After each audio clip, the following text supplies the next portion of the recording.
L'association Brigodou, nom local bretonnant voulant dire bigorneau, a été créée en 2006. Elle est à l'origine du musée des coquillages et animaux marins situé à Brignogan dans le Nord Finistère. Des retraités bénévoles font vivre le musée. Ils proposent également des sorties de découverte de l'estran.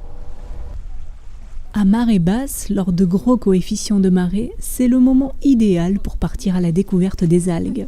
Une sortie les pieds dans l'eau proposée depuis 10 ans par une équipe de passionnés. Les algues sont méconnues des Bretons. Les algues n'étaient pas utilisées à des fins alimentaires, mais plutôt pour la production de l'iode, qui a beaucoup servi pendant la guerre 14. Certains estiment entre 700 et 800 sortes d'algues en Bretagne, surtout dans la côte nord du Finistère et les côtes d'Armor. Ces algues, ce n'est pas que du goémon marron, que du goémon vert.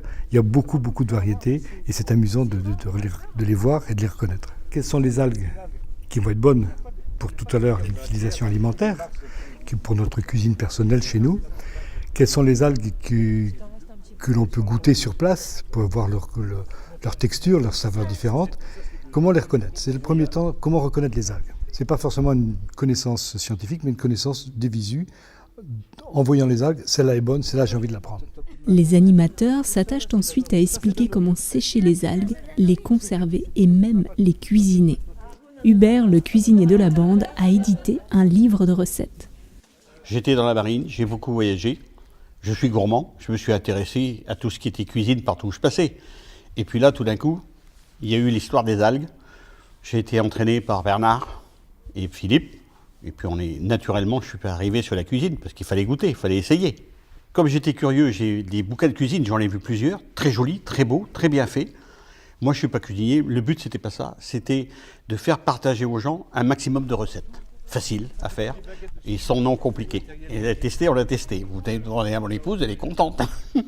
Parce qu'effectivement, pour faire 60 recettes, vous en testez 200. Quoi. Les odeurs des algues dans la cuisine, ça commençait à bien faire. Il était temps que le bouquin se termine. Après les avoir observés dans leur habitat naturel, les visiteurs peuvent prendre le temps d'en apprendre un peu plus sur les coquillages. Direction le musée, où rime biodiversité et sensibilisation à la protection du littoral.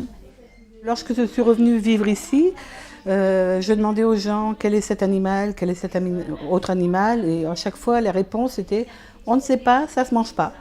Donc j'ai décidé d'en savoir un petit peu plus et voilà, donc on a commencé par un musée du coquillage, agrandi après aux crustacés, aux échinodermes, c'est-à-dire aux sains étoiles de mer, etc. La première approche, c'était déjà connaître nous-mêmes les coquillages. Donc on a fait un livre, fiche par fiche, coquillage par coquillage, pour avancer tout doucement. Et donc ça a été la première approche. Après ça a été des petites expositions et après un musée assez rapidement quand même, sous 2 ans à peu près.